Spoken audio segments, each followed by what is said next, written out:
Wassalatu wassalamu ala Sayyidina Muhammad ibn Abdillah wa ala alihi wa sahbihi wa man tabi'ahu wa nasarahu wa walah ila yaumil qiyamah, amma ba'du.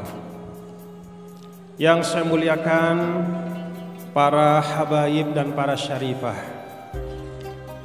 yang saya muliakan para guru, para kiai, ketua majelis ulama Tanah Bumbu, dan para guru-guru kami yang tidak dapat saya sebutkan satu persatu. Yang saya hormati seluruh keluarga besar dari almarhum Haji Maming bin Rahing, para pimpinan Forkopimda, pimpinan daerah Tanah Bumbu yang semuanya saya hormati. Apa kabar pian-pian seberataan? Ya. Apa kabar pian-pian seberataan? Alhamdulillah. Alhamdulillah wa syukrulillah. Baru belajar bahasa Banjar tadi dari guru dari Haji Mardani juga. Alhamdulillah. Kabar baik-baik? Alhamdulillah. Puji dan syukur Bapak-bapak dan Ibu, hari ini dan malam yang baik yang berkah ini kita bersama dapat hadir. Saya ulun nih, ya, ulun ya, Muhammad Zainul Majdi atau sering disebut Tuan Guru Bajang. Ulun, saya senang dan bersyukur bisa hadir di Tanah Bumbu yang berkah ini. Kabupaten yang kata Pak Bupati, kabupaten yang bersujud. Syarat pertama bersujud, yang ngaji di masjid tidak boleh kaset lagi. Tapi benar-benar warga Tanah Bumbu 5 waktu sehari semalam setiap sholat wajib itu yang ngaji di masjid adalah orang Tanah Bumbu asli, bukan kaset. Itu syarat pertama kata Pak Bupati.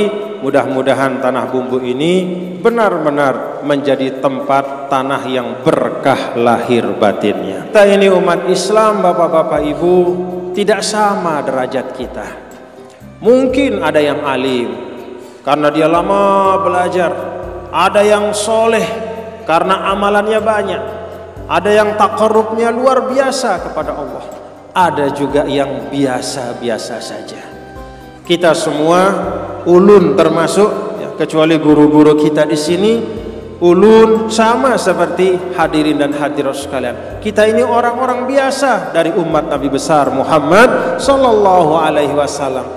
Tetapi walaupun kita orang biasa, kita tetap bisa mendapatkan peluang bersama dengan Rasulullah sallallahu alaihi wasallam kelak di akhirat dengan satu syarat. Syaratnya adalah dalam hati kita ada mahabbah dan cinta kepada Rasul. Bapak Ibu cinta kepada Rasul? Bapak Ibu cinta kepada Rasul? Saya cinta kepada Rasulullah sallallahu alaihi wasallam. Ayo kita ucapkan, saya cinta kepada Rasulullah sallallahu alaihi wasallam. Saya cinta kepada Rasulullah sallallahu alaihi wasallam. Ma yalfizu min qaulin illa ladaihi raqibun atid. Tidak ada satu kata yang keluar dari mulut kita kecuali semua makhluk Allah ini nanti akan bersaksi, raqib atid juga akan mencatat. Mudah-mudahan menjadi kebaikan di sisi Allah Subhanahu wa taala. Kata Rasul, almar'u ma'aman ahabba yaumal qiyamah. Orang itu bersama kelak dengan siapa yang benar-benar dia cintai. Kalau dia cinta kepada kehidupan dunia melebihi segalanya, maka dia akan lekat pada kehidupan dunia. Kalau dia cinta kepada Rasulullah sallallahu alaihi wasallam, mudah-mudahan ada dalam hati kita lebih dari segalanya, maka mudah-mudahan kita mendapat syafaat dan bersama baginda Rasulullah sallallahu alaihi wasallam. Malam ini ada banyak sekali saya lihat Bapak Ibu membawa anak-anaknya. Tentu bukan sesuatu yang mudah membawa anak datang ke tempat ini sampai malam seperti ini. Insya Allah semua akan menjadi persaksian di sisi Allah bahwa itulah salah satu bukti kita cinta kepada Nabi besar Muhammad sallallahu alaihi wasallam. Allahumma syafi'hu fina, Allahumma syafi'hu fina, Allahumma syafi'hu fina, Allahumma syafi'hu fina, Allahumma syafi'hu fina, Allahumma syafi'hu fina, Allahumma syafi'hu fina. Ya Allah, berikanlah syafaat Nabi besar Muhammad sallallahu alaihi wasallam kepada kami semua. Bapak Ibu, pian-pian yang saya hormati, pada malam hari ini saya tidak banyak membahas karena saya yakin warga Tanah Bumbu sudah banyak mengaji. Saya lihat dari daftar kegiatan Yayasan 69 banyak habaib diundang ke tempat ini. Banyak para kiai memberikan pengajian mau'izah hasanah di tempat ini. Warga Tanah Bumbu insya Allah sudah banyak ilmunya. Mudah-mudahan juga banyak amalnya. Saya hanya ingin menyampaikan dua hal saja. Ini bukan karena urusan politik kita punya dua pasangan capres cawapres ya. Tapi ya memang menurut saya cukup saya ingin sampaikan dua hal saja. Mudah-mudahan bisa menjadi penambah ilmu dan membuat kita semakin cinta kepada Nabi yang mulia Rasulullah sallallahu alaihi wasallam. Pertama, pian-pian yang saya muliakan, kalau Rasulullah sallallahu alaihi wasallam itu diibaratkan seperti satu buku, maka judulnya sangat indah. Buku itu judulnya Sayyidul Anbiya wal Mursalin, penghulu dari semua nabi dan rasul. Buku itu judulnya Asyraful Khalqi Ajma'in, yaitu makhluk yang paling mulia, yang paling diagungkan oleh Allah Subhanahu wa taala. Buku itu judulnya Imamul Muttaqin, pemimpin dari semua orang-orang yang bertakwa. Buku yang namanya Rasulullah sallallahu alaihi wasallam itu judulnya luar biasa indahnya. Tapi bapak-bapak ibu, kalau kita buka buku itu, bapak ibu buka halaman-halamannya, mulai dari halaman pertama, halaman kedua, halaman ketiga, halaman keempat, halaman dan terus sampai akhir, halaman terakhir sampai penutup. Oh, ternyata isi dari buku yang namanya Muhammad sallallahu alaihi wasallam, makhluk yang paling mulia, penghulu dari semua nabi dan rasul, imam dari orang-orang yang bertakwa, ternyata isinya penuh dengan suka dan duka. Tidak semua halaman itu isinya manis. Tidak semua halaman itu isinya menyenangkan hati. Tidak semua halaman itu isinya nikmat demi nikmat. Tetapi dari halaman ke halaman, Bapak Ibu pian-pian sekalian, ternyata kehidupan Nabi kita, Nabi besar Muhammad sallallahu alaihi wasallam adalah kehidupan yang penuh dengan ujian dan cobaan. Sejak masih di perut ayah beliau sudah meninggalkan dunia. Baru usia beberapa bulan ibunda beliau Siti Aminah juga meninggal dunia. Diasuh oleh kakeknya. Baru usia 2 tahun kakeknya meninggal, diasuh oleh pamannya. Yatim piatu. Rasul sallallahu alaihi wasallam tidak sekedar anak yatim, tapi yatim piatu. Dari usia kecil sudah kehilangan kedua orang tua. Anak yatim asli. Kadang-kadang ketemu orang, bapak-bapak ibu sekarang, Tuan Guru misalnya, Assalamualaikum Tuan Guru, doakan, ini anak yatim katanya. Saya lihat, sudah 18 tahun umurnya. Bukan anak yatim. Anak yatim itu sebelum akil dan balik. Sebelum akil balik dia anak yatim. Kalau sudah akil balik bukan anak yatim lagi. Rasulullah sallallahu alaihi wasallam benar-benar asli yatim piatu. Ayah dan ibu beliau wafat sebelum beliau akil balik. Dari satu pengasuhan ke pengasuhan yang lain, kemudian besar, bukan dengan bergelimangan karunia yang banyak dan melimpah. Beliau sampai ikut untuk menggembalakan kambing milik pamannya di ganggang, di bukit-bukit, di lembah-lembah di lembah-lembah kota Mekah. Terus beliau setahun, 2 tahun, 3 tahun, sampai usia remaja, kemudian usia dewasa ikut bekerja. Ada pasang surut, ada senang dan susah. Itulah kehidupan Nabi kita, Nabi besar Muhammad sallallahu alaihi wasallam. Maka di dalam surah Ad-Duha Allah rekam sebagian kecil perjalanan baginda yang mulia.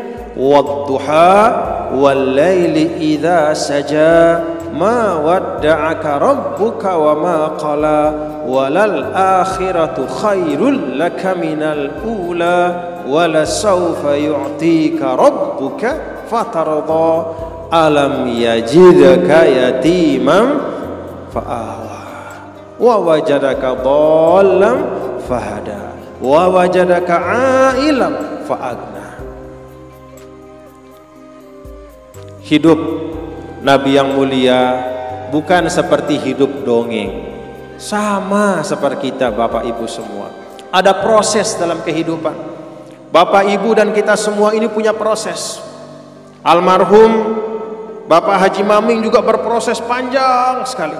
Saya dengar beliau bahkan sampai puluhan tahun menjadi kepala desa, menjadi pemimpin di daerah ini. Ada proses yang beliau lewati, ada senang dan susah. Ada naik turun dalam kehidupan, ada tawa, ada tangis. Itulah kehidupan Rasulullah sallallahu alaihi wasallam dan itulah pula kehidupan kita semua.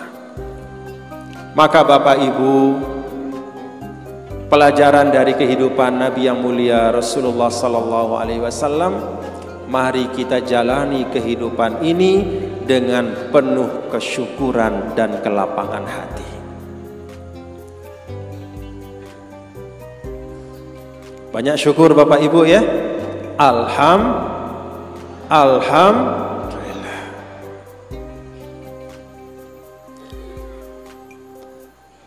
Rasulullah sallallahu alaihi wasallam sering sekali kalau mengingat perjalanan hidup beliau, beliau sampai meneteskan air mata. Maka Rasulullah sallallahu alaihi wasallam sangat menghargai orang yang bersedia mengikuti proses yang berat dalam kehidupan. Ada suatu ketika Rasul sallallahu alaihi wasallam berjumpa dengan sahabatnya. Pada waktu bersalaman, sahabat itu tangannya hitam, kasar, lebih kasar dibanding tangan sahabat-sahabat yang lain. Rasul sallallahu alaihi wasallam bertanya kepada sahabat itu, apa sebabnya tanganmu hitam seperti ini? Apa sebabnya tanganmu kasar seperti ini? Ya Rasulullah, tangan saya seperti ini karena setiap hari saya gunakan untuk mengikat kayu bakar, saya bawa ke pasar, saya jual, hasilnya untuk nafkah anak istri saya. Ditarik tangan itu oleh Rasulullah sallallahu alaihi wasallam, kemudian digenggam dan dicium tangan sahabatnya itu. Apa kata Rasul? Inilah tangan yang dicintai oleh Allah, tangan yang bekerja keras di dalam sesuatu yang baik dengan niat baik untuk tujuan yang baik. Maka Bapak Ibu hadirin dan hadirat sekalian, kalau kita memperingati maulid Nabi kita, Nabi besar Muhammad sallallahu alaihi wasallam, jangan kita ingat ujungnya saja. Jangan kita mengingat bahwa Rasulullah sallallahu alaihi wasallam adalah orang yang dijanjikan karunia yang tak tertandingi oleh Allah Subhanahu wa taala. Bukan hanya itu kehidupan Rasul. Kehidupan Rasul itu penuh dengan ujian dan cobaan.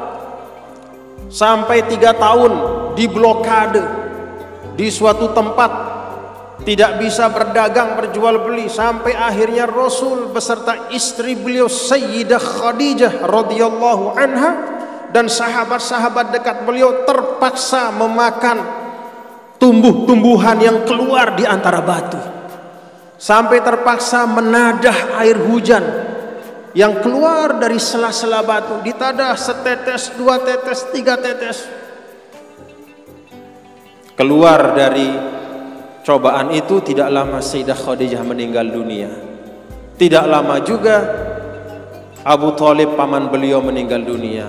Tahun itu disebut dengan Amul Huzn, tahun penuh dengan kedukaan dan kesedihan. Itulah kehidupan dari Nabi kita yang mulia, Nabi besar Muhammad sallallahu alaihi wasallam. Jadi pian-pian Bapak Ibu, kalau kita ada dapat 1-2 cobaan, jangan merasa menjadi orang yang paling susah di dunia. Kalau mendapatkan bahwa apa yang kita cita-citakan belum terwujud, jangan sampai menganggap bahwa Allah tidak sayang kepada kita. Kalau kita bercita-cita, punya target tertentu, misalnya dalam bisnis atau dalam rumah tangga, kita ingin punya anak, atau dalam bisnis kita ingin berkembang, bisnis kita seperti ini, pasang target A, B, C, tiba-tiba di ujung ternyata tidak sesuai dengan apa yang kita harapkan. Kalau kita sudah berikhtiar, serahkan hasilnya kepada Allah, kita terima dengan penuh kesyukuran. Alhamdulillah. Nah, itulah yang selalu diajarkan oleh baginda yang mulia Nabi besar Muhammad sallallahu alaihi wasallam, menghargai proses. Tidak ada seorang yang tiba-tiba menjadi hebat kecuali dia sudah berjuang dengan keras sebelumnya. Ada seorang ulama namanya Imam Bukhari. Kalau orang nyantri itu tahu yang namanya Imam Bukhari itu pengarang kitab yang disebut sebagai kitab yang paling sahih setelah Al-Quran dan Sunnah. Setelah Al-Quran, namanya kitab Sahih Bukhari. Itu menjadi rujukan dari semua ulama-ulama ahli hadis. Imam Bukhari bisa mengarang kitab itu bukan sehari semalam. 16 tahun beliau karang. 600.000 hadis beliau kumpulkan, diteliti satu persatu. Dia tidak hanya diam di rumah, tapi dia pergi sampai ke ujung-ujung dunia istilahnya. Pergi ke Mekah, pergi ke Irak, pergi ke Khurasan, pergi ke Kufah, pergi ke Basrah, pergi ke Mesir, pergi ke Baghdad, ke semua tempat, mengambil satu demi satu hadis dari Nabi kita, Nabi besar Muhammad sallallahu alaihi wasallam. 600.000 hadis dia dapatkan, lalu difilter, disaring. Seperti kalau kita lagi nyaring kopi itu Bapak Ibu, ya ibu-ibu, saring, akhirnya yang keluar di bawah saringan itu yang paling bersih dan paling utuh, paling murni. Dari 600.000-an hadis, hanya beberapa ribu hadis saja yang dimasukkan oleh Imam Bukhari di dalam kitabnya. Apa artinya pian-pian sekalian Bapak Ibu? Nama hebat yang beliau peroleh adalah hasil dari proses yang panjang. Kalau kita mau sukses sebagaimana halnya Nabi kita, Nabi besar Muhammad sallallahu alaihi wasallam, sebagai contoh dan teladan kita, mari kita jalani suka duka kehidupan, proses yang Allah Subhanahu wa taala berikan dengan penuh kesyukuran. Saya dulu tinggal di Mesir Bapak-bapak Ibu. 7 tahun saya di Mesir, tambah dengan beberapa tahun ketika selesai S3. Jangan bapak-bapak, ibu, pian-pian kira bahwa Mesir itu enak dan kita bisa belajar dengan fasilitas yang mewah dan banyak. Tidak. 7 tahun hampir setiap hari naik bis, gelantungan. Makanya alumni Mesir itu rata-rata lengan kanannya lebih besar dari lengan kiri. Kalau ada guru tamatan Mesir di tempat bapak-bapak ibu minta lihat lengan sebelah kanan, pasti lebih besar dari lengan sebelah kiri. Kenapa? Karena bertahun-tahun kita pakai untuk bergantung di bis. Jadi kuliah di Al-Azhar itu dari tempat tinggal naik bis. Namanya naik bis itu harus dengan tenaga penuh. Kalau kurang kuat megang itu bisa jatuh. Dulu ada senior saya tamat Al-Azhar, dia menikah, tinggal di Mekah, punya anak. Anaknya nanya sama dia, "Baba, gitu. Baba, Pak, Bapak, kok tangan Bapak besar sebelah?" Kata anaknya. Kata teman saya ini, senior saya, "Oh, dulu saya di Mesir itu hampir setiap minggu saya belajar maintenance," katanya. Jadi belajar maintenance. "Oh, maintenance Bapak?" "Iya, maintenance." Padahal sekalipun dia tidak pernah pegang raket tenis. Kenapa tangannya besar? Ya sama seperti yang lain, karena harus berpegangan setiap hari di bis bertahun-tahun di dalam proses menuntut ilmu. Itu proses. Jadi kalau kita melihat seseorang, jangan lihat ujungnya, lihat bagaimana dia jatuh bangun dalam kehidupannya. Kalau kita lihat Rasulullah Sallallahu Alaihi Wasallam, maka jangan hanya bicara tentang Sayyidul Anbiya wal Mursalin, tapi mari kita belajar bagaimana kesabaran, bagaimana ketekunan, bagaimana keistiqomahan Nabi yang mulia Rasulullah Sallallahu Alaihi Wasallam. Insya Allah apa yang kita hadapi Bapak Ibu hanya seujung kuku, mungkin kurang dari seujung kuku dari apa yang dihadapi oleh Rasul.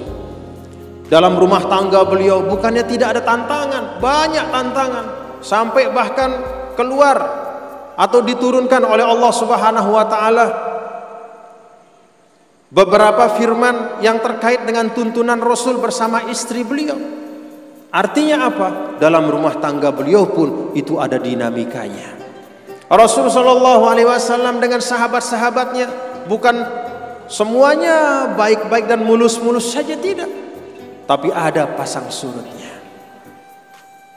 Para sahabat yang kita sebut namanya dengan takzim saat ini adalah mereka yang jatuh bangun dalam berjuang untuk menyebarkan Islam. Nah, oleh karena itu Bapak Ibu, kalau sekarang kita ini diberikan karunia oleh Allah, pian-pian saya ini dari Lombok, Bapak Ibu ini di Batu Licin, Banjar. Saya di Lombok, Bapak Ibu di Batu Licin, di Banjar, di Tanah Banua. Kita semua ini diikat dalam satu kesatuan, namanya Negara Kesatuan Republik Indonesia. Ini juga hasil dari proses panjang. Jadi yang namanya NKRI ini bukan hadiah sehari semalam dikasih, bukan kita dapatkan dengan gelak tawa, tidak, dengan tangis, dengan darah, dengan air mata. Pejuang-pejuang kita di tanah Kalimantan ini, baik yang secara langsung melawan penjajah maupun yang mendidik anak-anak bangsa di pondok-pondok pesantren, demikian pun di Lombok, di Jawa, di tanah Sumatera, di Sulawesi, di banyak tempat, semua melewati proses dan perjuangan. Maka pantas kalau kira-kira kita jaga Indonesia ini, pantas apa enggak Bapak Ibu? Harus apa tidak? Wajib apa tidak? Wajib. Dengan satu sebab saja yang sederhana, bahwa ini adalah nikmat dan karunia Allah. Nikmat dan karunia Allah itu tidak banyak-banyak yang Allah minta. Satu saja yang diminta, yaitu kita syukuri. Dan salah satu cara kita mensyukurinya adalah menjaga sebaik-baiknya. Yang kedua, Bapak Ibu hadirin dan hadirat sekalian, tadi yang pertama, ini yang kedua. Bapak Ibu, dalam sebuah hadis Rasulullah sallallahu alaihi wasallam menyampaikan, ana da'watu abi Ibrahim wa basyaratu akhi Isa. Al hadis atau kama qala alaihi salatu wassalam. Bapak Ibu pian-pian sekalian, Rasul menyampaikan, saya, kata Rasulullah sallallahu alaihi wasallam, adalah buah hasil dari doa ayah saya Ibrahim dan kabar gembira dari saudara saya Isa alaihissalam. Apa maksud ungkapan Rasul bahwa saya adalah buah dari doa ayah saya? Di dalam Al-Quran kita baca doa Nabi Ibrahim ketika membangun kembali Ka'bah bersama Ismail alaihi salam. Doa dari Nabi Ibrahim salah satunya adalah Rabbana wa ba'ats fihim rasulam minhum yatlu alaihim ayatika ila akhir ayat. Nabi Ibrahim berdoa kepada Allah. Ini doa. Ya Allah, bangkitkanlah di antara anak cucu saya. Padahal Nabi Ibrahim masih berdua sama anaknya saja. Belum ada anak cucu itu, belum ada. Mekah itu belum seperti sekarang, masih tanah yang tandus. Di situ hanya ada Ka'bah dan juga ada aliran pancaran dari air Zam-Zam, sumur Zam-Zam, hanya itu saja. Belum ada rumah macam-macam, apalagi gedung-gedung tinggi, tidak ada. Kosong melompok. Tapi Nabi Ibrahim berdoa, Rabbana, ya Allah, wa ba'ats fihim, bangkitkanlah dari antara cucu saya, keturunan saya yang tinggal di Mekah ini, padahal belum ada orang. Rasulam minhum, bangkitkanlah dan utuslah seorang nabi, seorang rasul dari keturunan saya, dari penduduk Mekah ini, yatlu alaihim ayatika, yang nanti akan membaca ayat-ayatmu, akan membersihkan jiwa-jiwa mereka, akan mengajarkan ilmu-ilmu dan hikmah. Ratusan tahun setelah doa Nabi Ibrahim, keluarlah Nabi kita, Nabi besar Muhammad sallallahu alaihi wasallam. Itulah pian-pian yang disebut dengan the power of doa. Bahwa doa itu kekuatannya dahsyat. Maka ibu-ibu punya anak, ibu-ibu punya anak, banyak-banyak doakan. Dengan doa-doa yang kalau Rasul ajarkan jangan tanggung-tanggung. Dulu Rasul Shallallahu Alaihi Wasallam pernah melihat ada seorang sahabat yang berdoa, ya Allah, masukkanlah saya ke dalam surga. Insya Allah, insyi'ta, kalau kau berkenan ya Allah. Ditegur oleh Rasul, jangan bilang kalau kau berkenan, jangan bilang insya Allah kalau berdoa. Kalau berdoa itu doalah dengan sepenuh keyakinan bahwa Allah akan mengabulkan doa kita.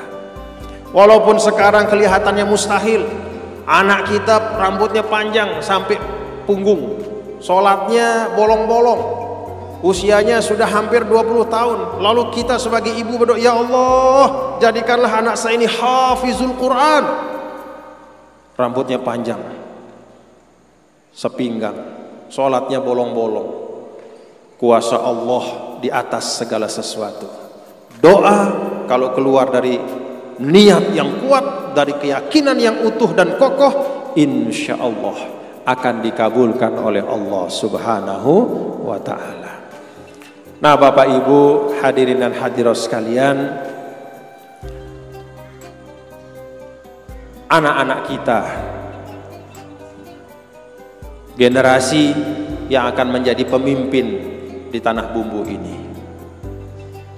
Selain kita setiap hari sebagai orang tua memberi asupan jasmani, makan 3 kali sehari, kita cari lauk yang enak-enak yang kita mampu kita belikan, kita masakkan yang enak supaya dia makan. Selain makanan jasmani yang kita berikan setiap saat, jangan lupa kita